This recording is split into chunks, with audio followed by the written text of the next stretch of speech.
Well, hello and welcome to everyone joining us for this XTalks webinar. Today's talk is entitled Clinical Trial Sites, the Rise of the Mega Network. My name is Corey Stanton and I'll be your XTalks host for this event.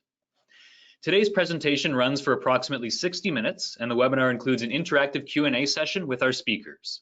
To make the most of this session, feel free to submit questions and comments for our speakers throughout the presentation using the questions chat box, and we'll try to attend to as many as possible. This chat box is located in the control panel on the right-hand side of your screen, and if you require any assistance, please don't hesitate to contact me by sending a message using this very same chat box. Please note that all participants are in listen-only mode and that this event will be recorded and made available for streaming on xtalks.com. At this point, I'd like to thank CRIO, who developed the content for this presentation. CRIO offers an integrated eSource EDC platform with a built-in network of more than 2,000 sites that use CRIO eSource every day. The CRIO platform embeds real-time alert logic to build quality and compliance at point of capture. Data is captured once by the site and not re-entered into an EDC system. This delivery model improves protocol compliance, reduces time to market, lowers audit risk, and decreases overhead costs. One of our speakers today is Colin Sholes. Colin has over 20 years experience as an entrepreneur and marketing expert. For the last few years, he has managed patient recruitment for multiple research sites. And joining Colin is Paul Evans. Paul joined Velocity Clinical Research as president and CEO in 2018 after 26 years of perfect symmetry in the site business. He ran sites for 13 years and spent another 13 years managing them on the sponsor CRO side. He has served as Corporate VP Global Site Solutions at Parexel, VP Global Site Management at IQVIA, and was a founder and managing director of Synexus. And rounding out the panel today is Raymond Nomizu. Prior to co-founding CRIO, Raymond owned and operated a clinical research site. He has over 10 years of management consulting experience, including at the Boston Consulting Group. He also started BenchCore, a real estate data analytics company that was acquired by RefineRE. He began his career as an attorney and has JD and BA degrees from Harvard University. And now, without any further ado, I'm going to hand the mic over to Colin Sholes to kick off the discussion. Colin, you may begin when ready. Thanks, Corey. Appreciate it. And thanks, Raymond and Paul, for having me. So right out of the gate, I just want to let everybody know that we're going to approach this as more of a discussion between the three of us. We've prepared some slides based on the data that Raymond and I put together for the ebook, which again is available for download in the links in the notes of this webinar.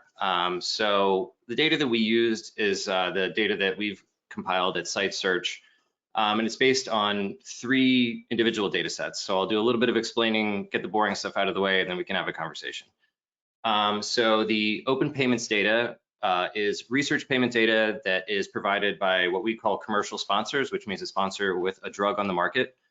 They're required by law to report all research payments made to sites and PIs for research done inside the United States.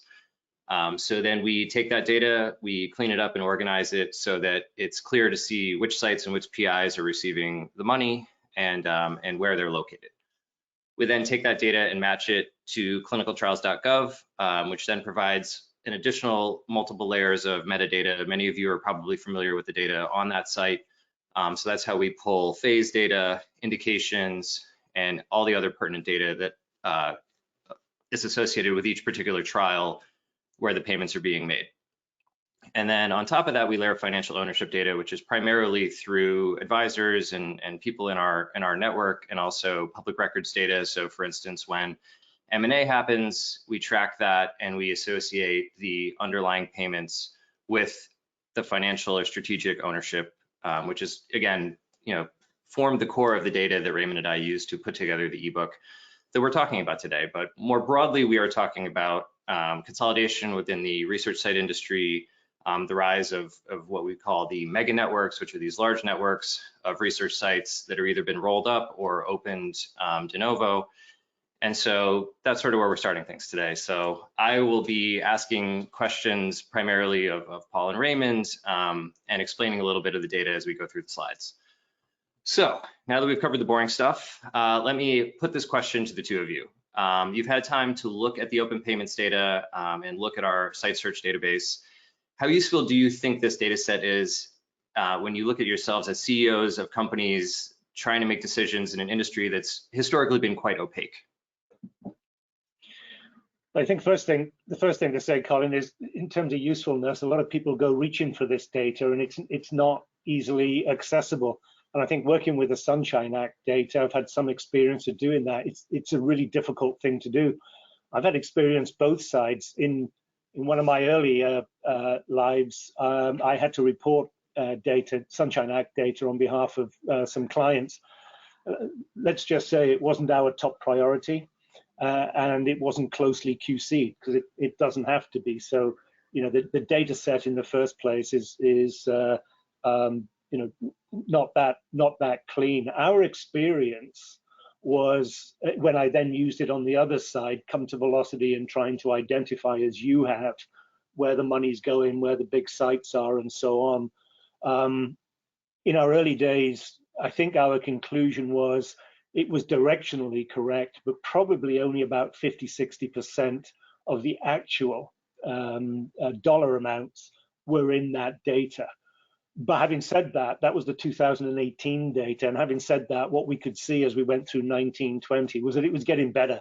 I think that's because the reporting was improving. You've probably got your own opinion on that.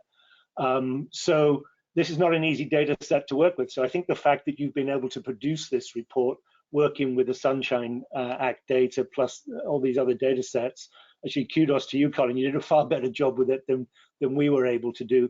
So the absolute, as we go through this, the absolute dollar numbers have got some error bars on them, not quite sure how big they are, but in terms of what it's telling us and what it's showing us, the conclusions are absolutely directionally correct. And I think that makes it really valuable information. So I think the ebook that you've produced is a great credit to you and very useful in our industry. Raymond? Yeah, I agree everything, Paul. At the individual site level, I wouldn't overly weigh the data for that individual site or PI, but in aggregate for trend analysis, I think we can draw some very strong conclusions. And I know we I collaborated with Colin on the construction of the M&A and some of the ownership hierarchy. So we put a lot of effort into making sure that we were mapping the sites to their underlying networks that they're a part of. So definitely this is the best data set I've seen. Great. Corey, if you don't mind. So as we discuss in the ebook, the last 4 years have shown a consistent shift in spend towards for-profit sites, which we're lumping in anything that is an academic or hospitals or charities in that grouping. And 2022, which is the most current data that we have since it comes out in June of the following year, 2022 shows the closest that we've seen to parity between distribution of payments from sponsors to for-profit and nonprofit sites. There was a 10-point gap, and now we're down to within 2 percentage points. So the data shows for-profit independent sites and networks are receiving an increasing share of the research site revenues. What do you guys think is driving this? Well, our system's adopted by a lot of the for-profit sites mainly. We've had a lot of inroads there. I think part of it, is that the academic medical centers may be sort of capped in their supply. Like there's well-known shortages in terms of attracting talent, and there's only so many established AMCs out there. It's a finite number, but just in the 7, 8 years we've been in business, we've seen tremendous growth on the for-profit side, and there's basically unlimited number of geographies that can be expanded into. So I do think there's a bit of supply constraint on what we're calling the nonprofit segment, and so I think naturally the growth will be fed by the for-profit. But I'd be curious, Paul, if you think some of this could also be driven by sort of the increasing sophistication we're seeing on the for-profit side as well, and maybe that in turn is itself driving demand. Yeah, I think whether it's sophistication, Raymond, I certainly think that what we're dealing with here is an imperfect market, right? The sites market is highly fragmented, not very efficient, and actually you would argue doesn't deliver very well. So 80% of clinical research trials run late, and 50% of those delays are at the site level. So you can hardly claim it's a roaring success. So somewhere along the line, the site part of clinical trial delivery is pretty broken, you'd have to argue, with numbers like that. Now, markets, sorry to sound like a rampant capitalist, I'm trying not to, but markets generally don't like to see that. So if you see something that addresses a broken market like that, it generally tends to get traction. But I just need to caution that the site networks that we're talking about, or the for-profits, they're not perfect either. So they're an imperfect solution to an imperfect market. But I think that's what's driving a lot of it. There's a lot of scope here for improvement, without a doubt. And something that we see, speaking to the inefficiencies, something that we see on this particular slide is that, there are almost over 31,000 individual PIs that received some form of payment. And if we discount that some of those were holdovers or minuscule payments that were made for done for prior research, we're still at around 9,000 PIs that received at least $100,000 in payments for the year, split pretty evenly, which is a little surprising between for-profit and nonprofit sites, considering there are about 4 times as many for-profit sites out there. And again, we're classifying site as anything that received any sort of payment. So again, some of those are, individual practices or that only participated in one study. There's a lot of talk about inefficiencies of PIs, where many PIs only come into the business to do one study and then they're discouraged or they fall out of it. Do you think that that's a part of why the system is sort of broken, as you put it? It's undoubtedly a symptom, if not a cause, of why the market is so dysfunctional. The one and dones that we all talk about and can get data at Tufts suggests, that's over 50% of the market, people that only ever do one clinical trial. So again, I think the potential as you move to a professionalized, and I don't want to use that term to suggest physicians are unprofessional, they absolutely aren't. But in terms of professionalizing the marketplace, I think that's one of the advantages, is that you end up with a group of PIs who see this as a career, who actually view their role as a clinical researcher rather than a part-time clinician, part-time researcher. So I think that's an advantage. Raymond, any thoughts? The industry should be, I think there's also needs to be some recognition that, the PI is critical to the success of the study, but most PIs are supported by an infrastructure of staff that do a lot of the actual work involved with consenting patients, recruiting patients, and performing procedures. So the strength of the operations is a key part of the success of an individual PI. So I think, for me, I think one of the big opportunities in the industry is to move towards recognizing sophisticated operators who have that operational expertise. And by bringing on board new to research PIs, you might be able to get the best of both worlds, that PI's expertise and patient population combined with that experienced operator. I think there's a little too much focus exclusively on the PI and site selection without consideration of the operational capability behind it. And if you think about the FDA's mandate for diversity, this is going to become really important, right? Because we're clearly not delivering the diverse patient base that we need. Otherwise, it wouldn't be this guidance, right? So clearly the status quo isn't reaching all the patient populations that it should. Well, how are you going to reach that patient population, the new patient populations with new PIs, right, who aren't currently doing research? So how do you find, activate, cultivate, and set those PIs up for success? I think it's through operators. I really do. So I think that's that will probably be another opportunity for growth for the for-profit segment, right? Because that's where you get the motivated operators who are going to want to go out and cultivate these new relationships and communities. Great. Corey, if you don't mind. So another thing we examined was spend breakdowns across therapeutic areas, or TAs, as they're called in the industry. And we looked at where the sponsors distributed their money. So first question, in all but 3 TAs, we see sponsors placing studies with independent sites and networks. Are for-profit sites more suited to certain types of research than others? Yeah, but I think what we're seeing here in this data is, in terms of the growth of the networks, they've nearly all been in primary care rather than specialty care. And in fact, although we're looking at data which is modern, this is the second time around for the growth of networks. I'm sadly old enough to remember the first time around, which was the late 1990s, where again private equity got involved in that business. So if you look at the models that have been successful, and there are some site networks that go back to the late 1990s, they mostly operate in what you would term loosely primary care space rather than secondary care. There's exceptions to that. You've got US Oncology, Sarah Cannon here in the US, for example. But mostly the big networks are addressing primary care. There's good reasons for that.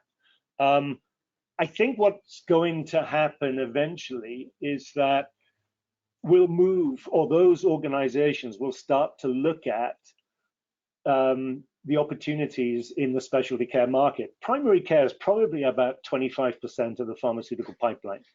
I mean, you've got oncology on here, Colin, and we all know that's about 50%, somewhere around 50% of the pharma pipeline. Well, that's specialty care. So that's the big beast in the jungle, so to speak. But the sites, the site networks are largely addressing what's still a relatively small segment of the market. I think that will change eventually. Once sites figure out how to become successful in primary care, they'll start to look at, there's a much bigger addressable market over here in specialty care, and we're going to have to adapt, and we won't do it exactly the same way.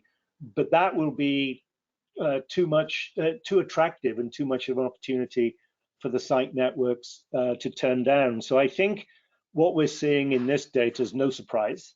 And then you're largely looking at, I mean, infectious disease is a great example, a lot of vaccine work in there, endocrinology, diabetes, obesity, and so on. So you can see this data reflects what the expertise of the networks currently, which is primary care in my view.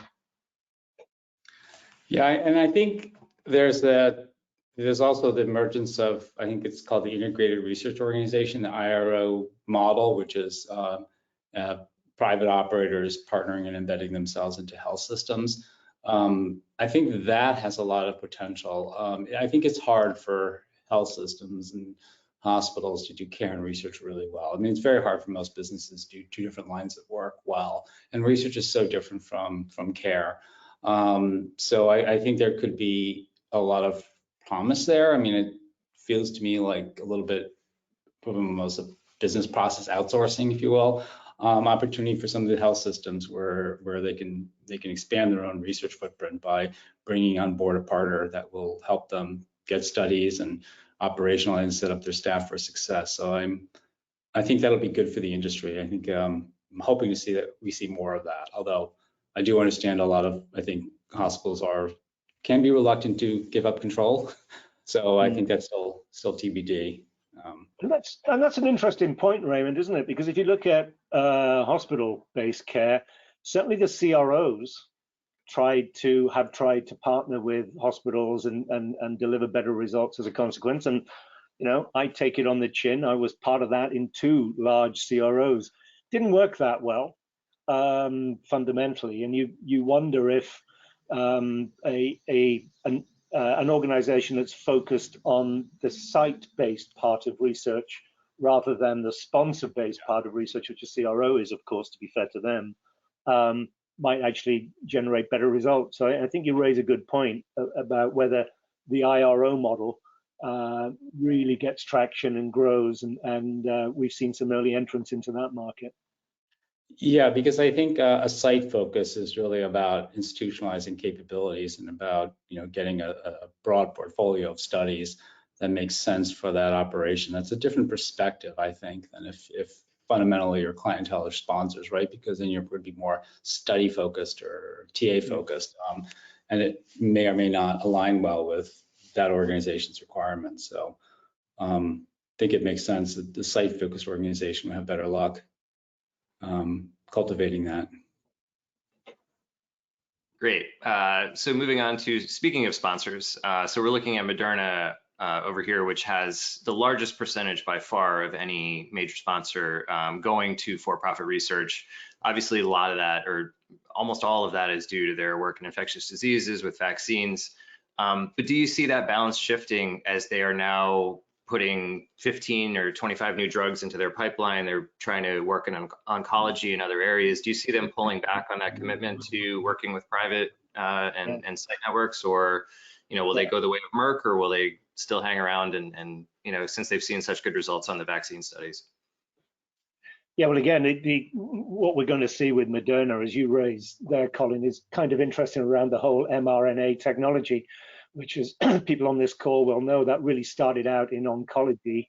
Of course, COVID-19 completely upended that. But prior to COVID-19, all of the attention of mRNA, more or less, was on oncology. And so I think companies like Moderna, but BioNTech as well, and other mRNA tech companies are now going to turn some of their attention to oncology. So that goes back to what we were just talking about, which is if you're going to work in oncology rather than infectious disease, which is the classic primary care case, then will you have to switch away from networks, or will the networks adapt their models? And Raymond raises the IROs, which is a good example.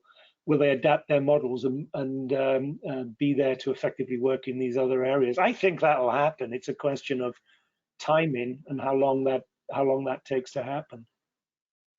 Is there potential friction with site networks and sort of this professionalized model, and then people who are receiving treatment or undergoing treatment for cancer? Like, is there friction, do you find, between a site and somebody's primary care physician or oncologist who's trying to treat them? Like, does that, I don't know. I don't understand what that relationship looks like. So no, I don't think there needs to be. It's a little bit more tricky. It's certainly the case that if you're running a dedicated research site, you're of course the patient's at the center of what you do, and it's certainly at the center of what the FDA comes and audits you for. There's no question around that. But let's face it, if you're a research only institution, the outcome ultimately is the data. You're not there for the healthcare of the patient. Now then, there are embedded models, and we've certainly operated those within Velocity, where you start to blur the lines a little bit. But what you're trying to achieve in a clinical trial is a scientific experiment at the end of the day. You've got to put the patient front and center, otherwise it would be a disaster. But you're not there. A great example, if a patient reports an issue which is outside of the protocol, then they need to be referred back to their primary care physician, not treated by the PI. So that's not what the site's there for. Is it different when you're running an embedded model, as we would call it, where you're working in a research practice, and so the PI now is the researcher on the trial, but also your physician? Yeah, that does complicate things, and the IRO model has exactly the same challenges around that. But I think you can see your way through that, and as long as the patient is, or the care of the patient is always, the welfare of the patient, I should say, is the front and center in whatever you're doing, it doesn't have to become a challenge, I think, for any researcher. Yeah, and I think that gets to the clinical research as a care option model, this concept that you could be the treating physician and standard of care doesn't work. A clinical trial, it makes perfect amount of sense as an option for treatment for the patient. It could make the patient get better. And I think there's also a lot of data. I mean, patients get better just by participating in a trial, even if they get the placebo. So there's a lot of data showing that outcomes will improve just by virtue of participating. So we'll move to value-based care and measuring health institutions by outcomes. I think research could be a strategic option for these institutions, right? Expands the number of treatment options and improves outcomes. But you're probably more limited to taking on trials that I guess make sense in that context, right? So you're probably looking for certain types of protocols, certain types of treatments that fit the care model. So I'm guessing maybe the selection of studies that you take on might change. I'm not sure, but I think they can be made very compatible. Cool. Sorry, Corey, if you don't mind. Yeah, there's a question in here in the chat. I don't know if we want to answer it, but some of the older historical sites that originated in the 90s. Yeah. Public knowledge, but I think the Synexus site network is now PPD AES, and I think the PMG site network is now Icon Accelicare, I believe. Are there any others, Paul, from the 90s that you know of? Well, of course, you got to add to AES that was also Radiant on this side of the Atlantic. That got rolled in. I can't actually see the question, Raymond. Do you want to read that out? What are the older historical sites that originated in the 90s? Oh, right. Okay. Yeah. So we've covered Radiant. We've covered Synexus, CCBR, again, which grew out of Denmark, was another one, but it had multiple sites in Europe, Latin America, China even, and the US. So those are the three big ones that originated in the 1990s. PMG is another one. Not many of them went on to be hugely successful. They didn't get the traction that we're beginning to see this time around. We can speculate on why that is, but I'm happy to speculate. I think that's in another slide. But those, as you just pointed out, Raymond, were acquired by CROs, and debatable whether they thrived under CRO ownership or not, in my view, which has probably just upset every CRO person on the call. So there you go. Yeah, I'm curious, Paul. I just got to ask the question. I'm wondering what's different this time around than what happened in the 90s, because I do get asked that question. I think there's a few things, because I've thought about this a lot, having been part of that 20th century version of site organizations, and now the 21st century version. I think the market is more ready for it now. The switch, I remember being part of that in the 1990s, and sponsors were very reluctant to go to this sort of commercialized. I was sitting in Europe at the time, and it's harder there, admittedly, than in the US, because there's some antibodies to commercialization of research. Sponsors were reluctant, I think, to switch to those types of organization. That was one thing. I think COVID played a part, because what COVID showed us was that these larger scale, and they're not that big, by the way, but these larger scale site organizations were able to contribute big time to those COVID studies. And no small thing, they all stayed open through COVID. A lot of academic sites, for good reasons, shut down in COVID and had to stop clinical trials. I don't know of any commercial businesses that closed their doors during COVID. So that sort of demonstrated in part the value of these sorts of organizations. And then I think there's another factor. Back then, private equity money was involved, but it was pretty small players fundamentally. I think what we've seen now, and we're seeing over the last couple of years, is some larger private equity firms coming into this marketplace. And the reason that's important is this can be, depending on your model, a capital intensive model or capital intensive business. So it's you need those larger players to commit and get involved. And it's a circular argument, because until you get a certain level of growth in the market, the larger players don't see the opportunity and so don't get involved. And unless they do, you don't get the capital to drive some of that growth. So it's a circular argument.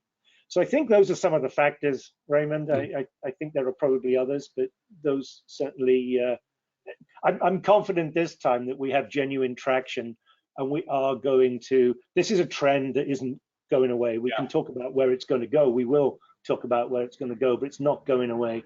In the late 20th century, I don't think I ever felt like that. You always felt like you were one small step away from extinction as a site organization. Mm-hmm.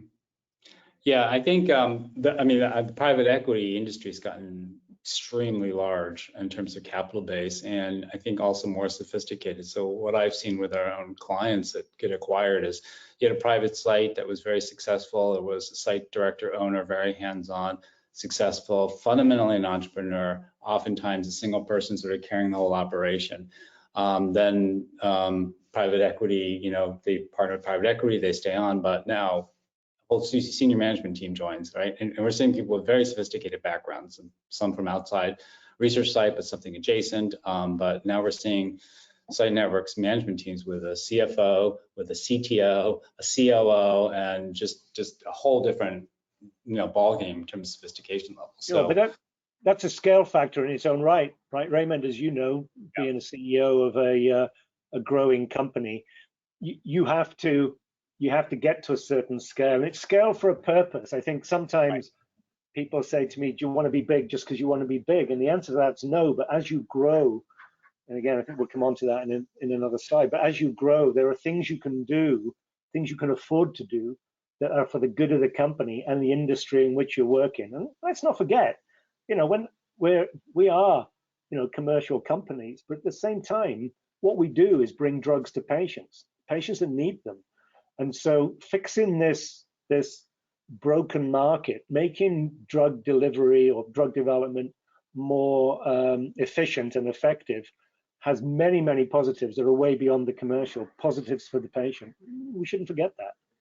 Yeah, and I do think there's some benefit to standardizing as well, because if you think about what a protocol is, it's a very specific way of collecting data and very specific data collection models. So while the patient relationships will vary and patient demographics will vary, and you want some geographic diversity, et cetera, you want the PIs to be collecting data the same way, right? So there is a certain standardization benefit. I mean, that's the whole point of a scientific experiment is to actually standardize things. So you don't want variation, right? So, I mean, if you have a network that can enforce consistent procedures and make sure that the protocol is being executed the same way at disparate locations, that's a benefit to the industry. And if that network can also create more innovative ways of engaging with patients and recruiting patients and retaining patients, and then scale that out, that's also a benefit to the industry. So I think I see a lot of potential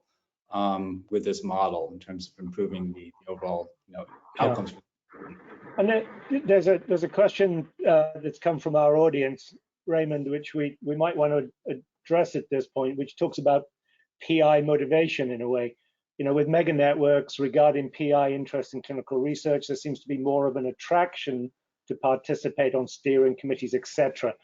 That's leading to more COIs, conflict of interest, I think that is. Are PIs really losing interest in the research while others stay in the benefits being received through mega networks?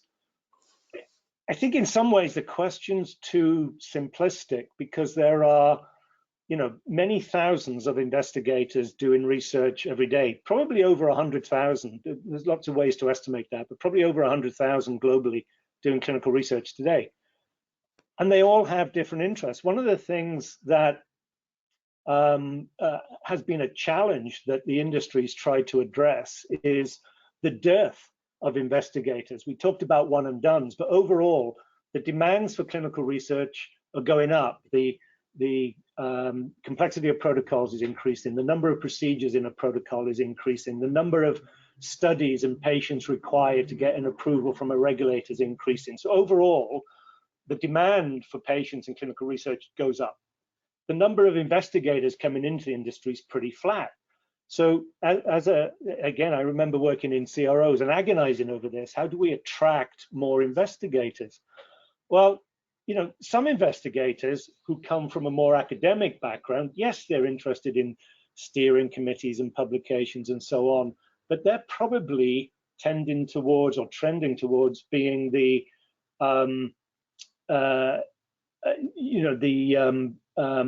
part-time PI. What we're now beginning to find is that there are PIs out there who are understanding that being a PI, being a researcher, is a career option. You can choose to be a researcher. And of course, one of my big gripes, Raymond, is that in medical schools generally, nobody ever teaches physicians how drugs get developed. What does it mean to be a researcher? What does it mean to be a PI? That's generally not covered. And so there are those PIs that want to do both. There's nothing wrong with that, by the way, want to do both, and so focus on those opportunities, but increasingly we're seeing PIs who see research as a career option. So I don't buy the COI, the conflict of interest argument. Quite frankly, there are conflicts of interest or potential for conflicts of interest every day in everything we do. So I'm not dismissing them, but at the same time, I don't think that's the big driver. And we've got to get past this idea that research always look like physicians doing research on the side. That's somewhat old-fashioned. It's not the way anymore. Yeah, good point. So, Colin, let's get into this. If I can briefly yank us back on track for just a quick, I'll just ask one quick question. So we're looking at the therapeutic trend lines here. This is year-over-year stuff. We'll breeze through this, but I think the big question, especially as it relates to networks that have built up around infectious and vaccine trials, is will those are we going to see a significant drop off in the next couple of years? And is that, is there a potential for impact to impact some of these networks and some of these large investments these firms have put in if the vaccine trials and the healthy patient studies ebb significantly? What's the pipeline, Paul? You must be doing this all the time. I think people oversimplistically think what's driving this growth in this industry is, what's a very healthy vaccine market at the moment. I don't believe that's actually the case. That's certainly helping at the moment, but that's not the sole reason behind it.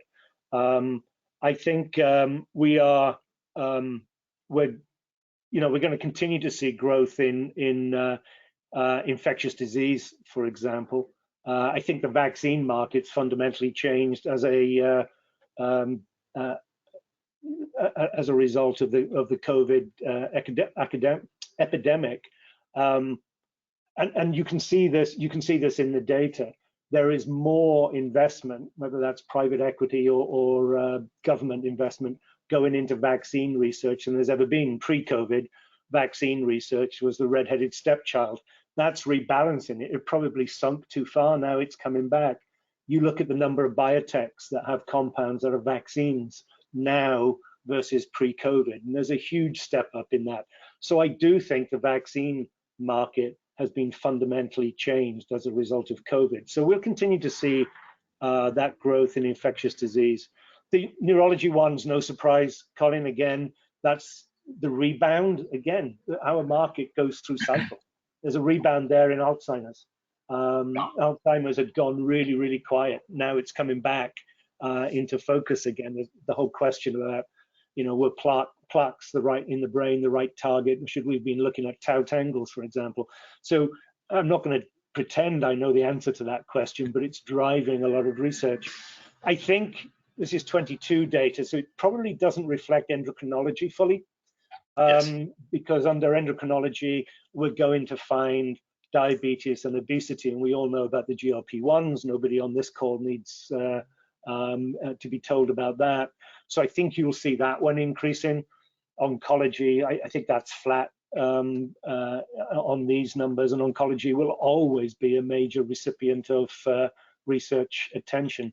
So I think there's plenty of areas where the research networks will involve themselves as we go forward. There'll never be a shortage of places for them to work, in my opinion.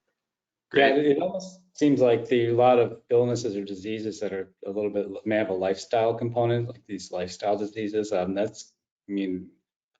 We don't seem to be getting healthier. So I think that it makes sense that we'll continue to see a lot of investment in those areas. It sounds like we've identified 3 large TA growth opportunities in the near term that will be fueling a lot of investment.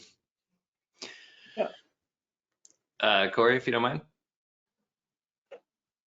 Great. So now let's touch briefly on geography and especially, I think this is especially important as it relates to DEI and, all the initiatives that, that FDA and that I think the industry writ large is trying to push.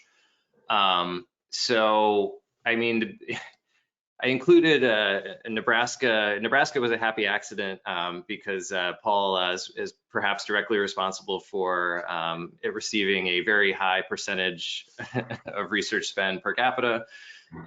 with some of his locations there. But I think it highlights a few things, right? You have Maryland that is the sort of NIH, like entrenched old world academia.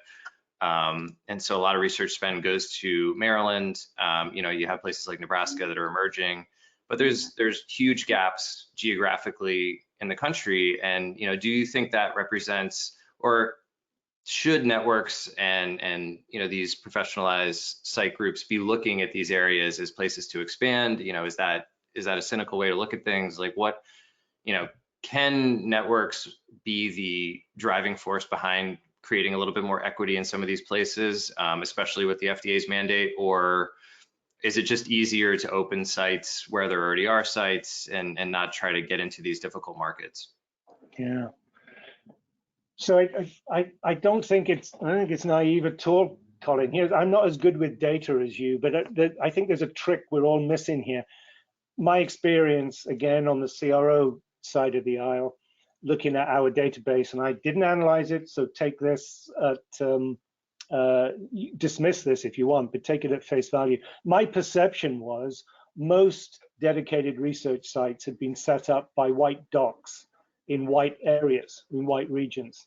There were far fewer of them where the minority populations were. And in fact, one metric, go back to data, 90% of the minorities in the US live in 10% of the US counties.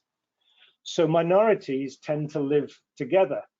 Actually, incidentally, the same data proves that Republicans live with Republicans and Democrats live with Democrats. So I don't know where independents live, maybe Canada, I'm not quite sure. But so if you want to, and I think this is underestimated, if you want to address minority populations, you have to put sites where they're accessible to those populations.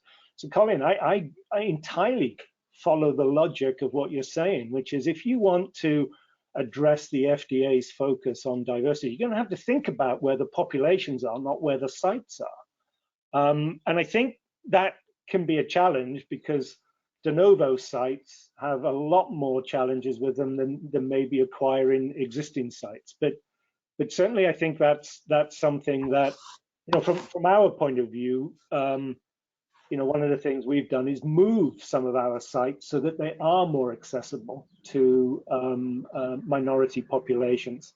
But I think when we talk about minorities, we forget the obvious sometimes. We're so busy trying to get to complex answers, we forget the obvious. And the obvious is you need sites where the patients are. Yeah, I couldn't agree more. So we work with a lot of small sites and I guess up and coming entrepreneurs. And I see so many that are explicitly focusing on minority areas. I mean, if I were to start a site today, I would absolutely go to that population because you got to go where the business is, right? And we're seeing a lot of demand for that population from sponsors. But I'm not sure. I think there's still, a lot of reluctance with sponsors to give sites to UPIs or studies in UPIs. So there's this sort of conflict, right? Because I hear about some of the struggles some of these newer sites have to have depopulation patients that this pharma wants, but they might not be given the chances that they should. So I think we've got to figure out. I think, again, I go back to the operator. You find an operator, right? Get a good operator who's entrepreneurial hungry, is embedded in the community, and you cultivate a relationship with the sponsor CEO. That's what I would do. And you say to the operator, go find some PIs in these neighborhoods with the population that we need, and we'll give you studies because we trust you. We know that you'll get the PI up and running, and we'll give you a steady stream of studies because we know that the PI is going to be professionalized after a few years. Is that a thing that networks can enable? I don't know this process, but if sponsors, I think, have the motivation. I know of at least one of our clients that a sponsor helped fund them setting up de novo sites in particular areas. But is a trusted network with a solid sponsor relationship the only way some of these potential minority PIs can get into research in the first place? Like, is it sort of a chicken and egg problem where if they're a physician, a GP from Mississippi, for instance, and they want to get into research, but they have no experience, they haven't run a site, like would they have to, use a network or become part of a network in order to get into it? Like, is that something that networks can help with? And do you think about that at all? Yeah, I mean, first of all, Colin, I don't think that they have to use a network, and but I do think that that can be the way that works, because a lot of the large site organizations are trying to have to, if they want to survive, adapt to the push that the FDA is placing on a better diversity balance within clinical research. That's a genie that's not going back in the bottle. The subject of a different webinar is how quickly is it going to change, but it is going to change. There's no question about that. So there's a business imperative, if you like, which says we have to answer that challenge. So I think somebody starting up in these populations where they have good access to these populations can be successful as a consequence of that. The market is supporting what they're trying to do. Do they do that on their own? Do they do it with a site organization? I don't think that really matters. There's pros and cons for both, and a lot of it comes down to your personal motivation for those things. But I do think we are already are focusing on these challenges much more closely in terms of what pharma can do to help, because we've certainly seen some pharma companies support site organizations to open up in minority areas. I actually don't think that's something that's going to work in broad terms. In very narrow terms, you might get one site be able to work in one area, whatever, or one or two, but it isn't fundamentally going to change the market. The more important thing that a sponsor or a CRO can do to support that sort of expansion is give the trials to sites that are in those areas. And that's easier said than done, because so often, somebody will come in and do a pre-study qualification visit and say, well, how many trials have you done? Well, none yet. This would be my first study, but I have this population of all Black patients or all Hispanic patients or whatever. So I think the industry doesn't have to be spending money standing up these sites, in my view. They just have to be braver in some of the site decisions they make when new sites or new investigators get involved and want their very first study. The hardest study for any site to ever get is the first one. Is the first one, yeah. Corey, if you don't mind, next slide.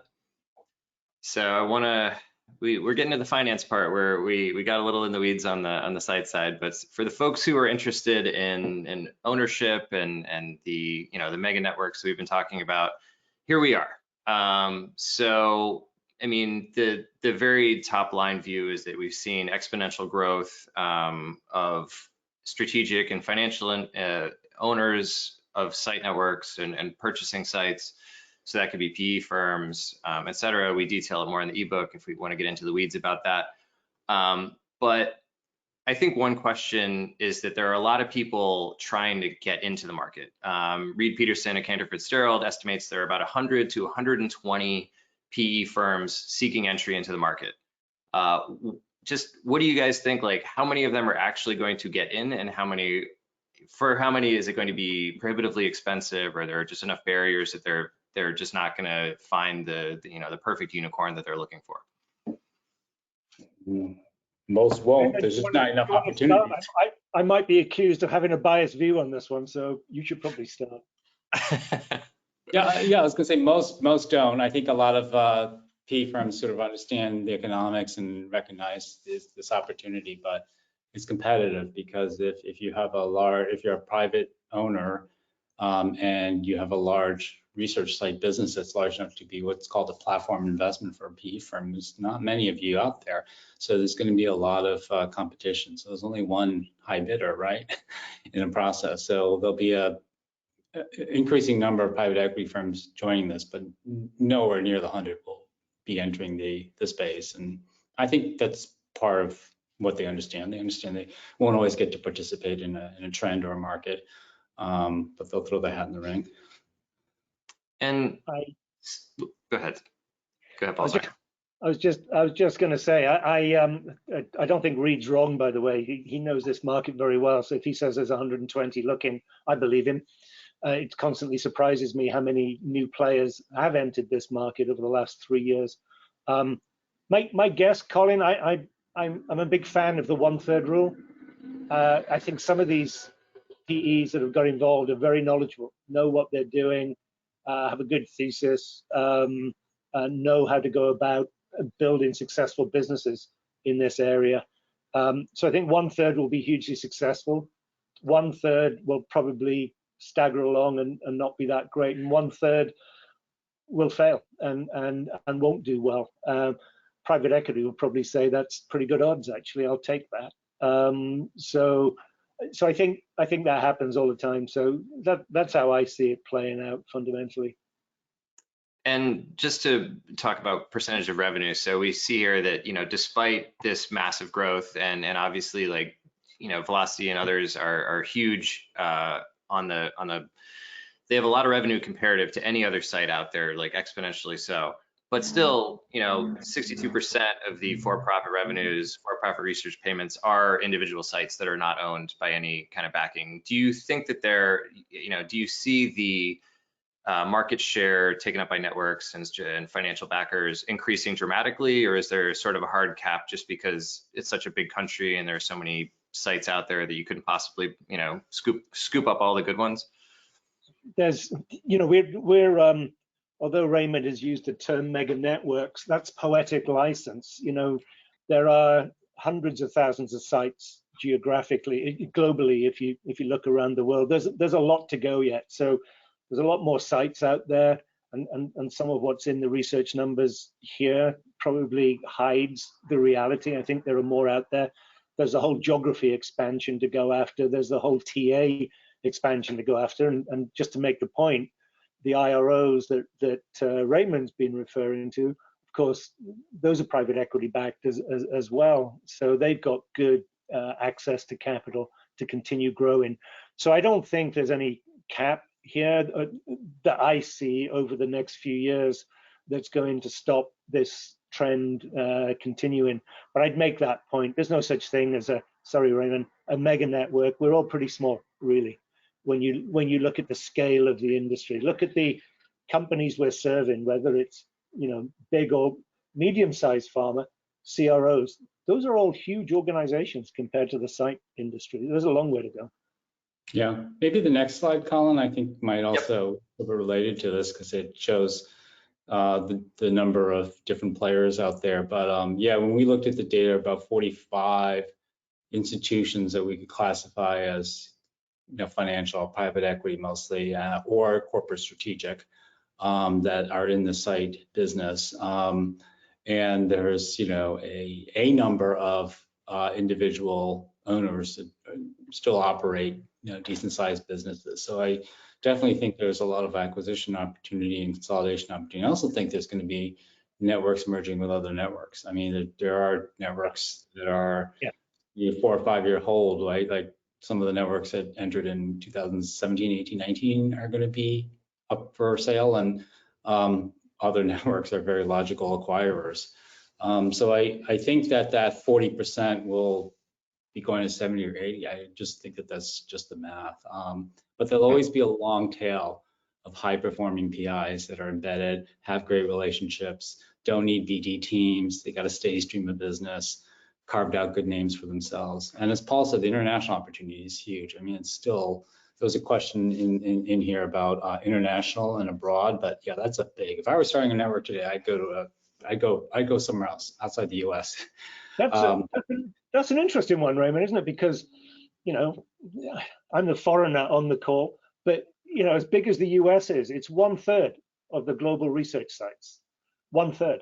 So there are 2/3 everywhere else. So Raymond, your point, about going outside and at the risk of sounding like a sales promotion, of course, Velocity owns 17 sites in Europe. I didn't quite forget where I came from when we built this organization out. So yeah, I think you will see that internationalization. I think Latin America, this is going to happen. You could even argue we're beginning to see some germs of that happening. Asia's going to be more difficult, but we would have sat here in the early 90s wondering if CROs were ever going to get truly international. Well, look at them now. So I do believe we are going to see international growth. And I agree with Raymond. I think some of the attractions outside of the US now in the site business, and people will wake up to this. When I say people, I mean the private equity industry will wake up to this, because it's getting tougher and tougher to buy sites in the US. I've got one sort of two-parter, and then we can go to the Q&A since we're running a little short on time. So as far as M&A within networks, just briefly, if you want to talk about the challenges that would present. Obviously, Paul may be a subject matter expert on this. One large organization or a medium-sized organization trying to take over another, and whether there are any potential culture clashes and how that could affect operational efficiencies. And then sort of the underlying thing that we've been talking about here with a network, like what do you guys see as the primary efficiencies that a network can provide, rather than just having one or two locations run by the same group of PIs? Like what, I know you talked a little bit about the business part. I didn't get off a quip about how the MBAs have finally made themselves useful in clinical research, but I'll throw that in there now. But like, what are these? So the challenges of networks merging with other networks, and whether that helps more than it hurts, and then what networks actually, in your view, do efficiency wise for research more broadly. Okay, well, let me try and do this quickly because we're running out of time. But the first part of your question, Colin, it's already happening, right? So you saw IACT and LMC Manor come together, and that's centricity. You saw Velocity acquire Meridian 12 months ago, 15 months ago, whatever. Even if I go back to the third acquisition we ever did, it was a company called ACR, which was a 6-site business that we rolled into. Velocity was 6 sites in those days as well, I think. And you're an MBA, Colin, that's the way markets work, right? You get, in a fragmented market, people come in and start to buy up the fragments, then you get consolidation of the consolidators. So yes, that will happen. It's already happening, is my answer.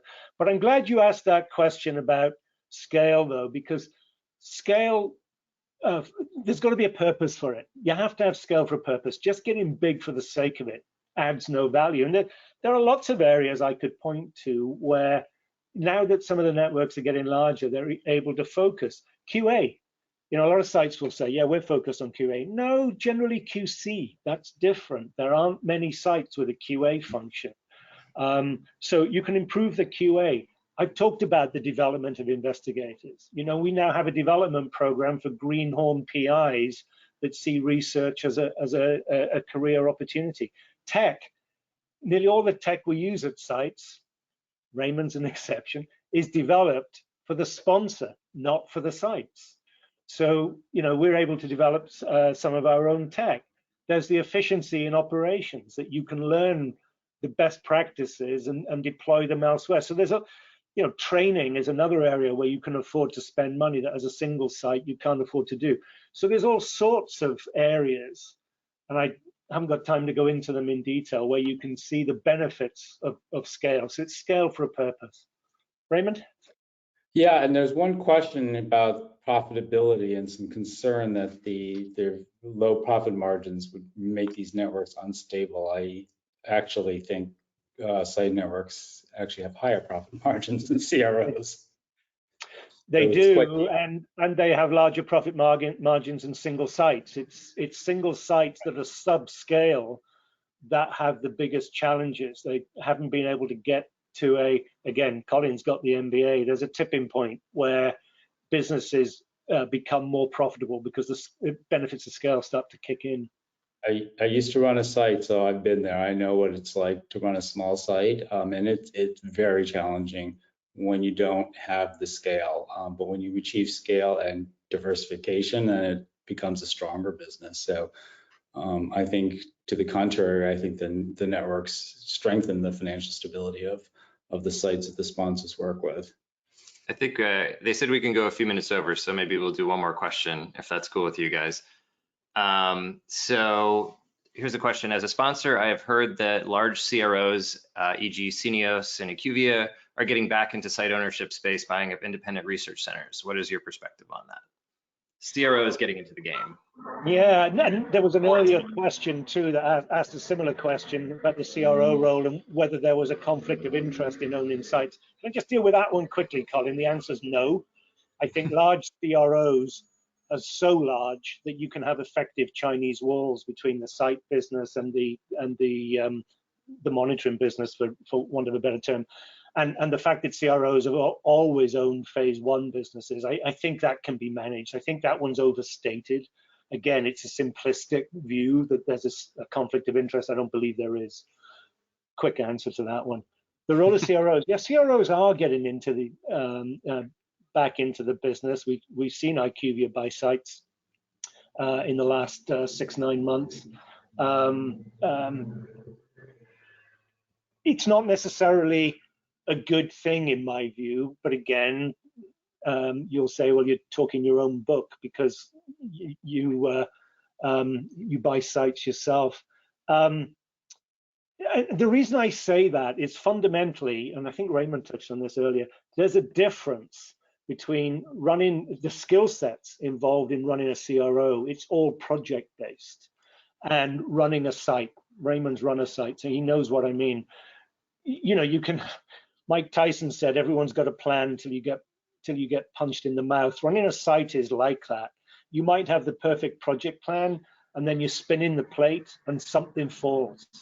And another plate that you thought was spinning starts to fall as well. So running a site is very task oriented rather than project oriented. So, you know, all the fancy project plans don't work so well when it comes to running a site. So the skill set in being successful at running the site is different to managing a project, in my view, and what CROs do. There's no disrespect to CROs. You just got to recognize what they're good at. And I don't think it's managing all those multiple and small tasks. The things that can derail you at a site are tiny, tiny things. In a project-based organization, it's the big things you're nearly always looking out for. Raymond, you must have a view on this.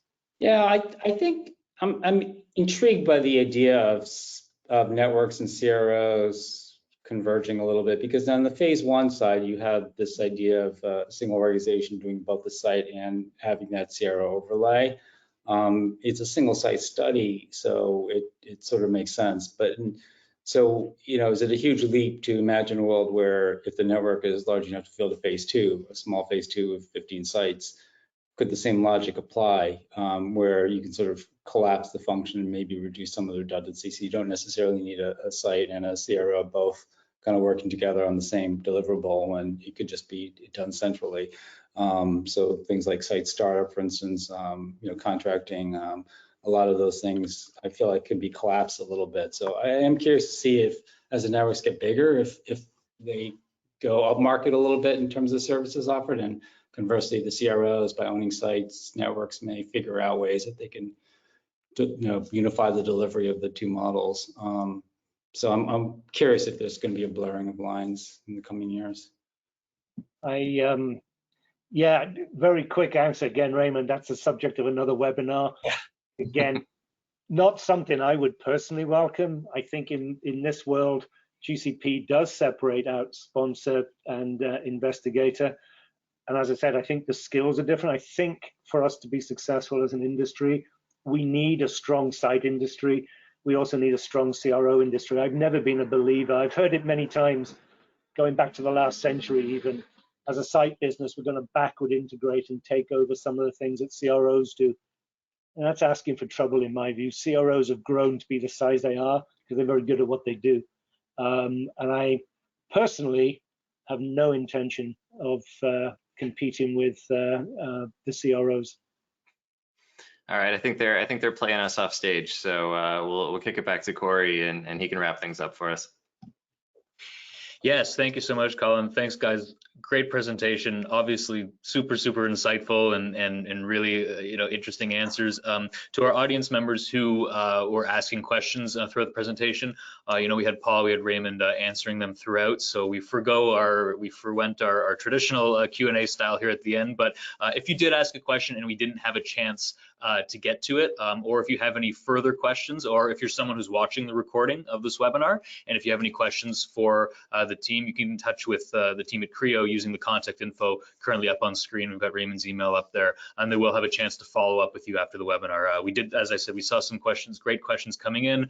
Our team answered some of them, and absolutely, certainly get in touch with the team if you have any further questions, and I'm sure they'd be happy to get back to you. I do thank everyone once again for participating today. Don't forget, as mentioned, to download the CRIO ebook that's available in the handouts module. You'll be able to take a look at everything that Paul and Raymond and Colin were talking about today. And just at the moment right now, I'll be adding a link to the chat box where you will be able to access the recording of this webinar.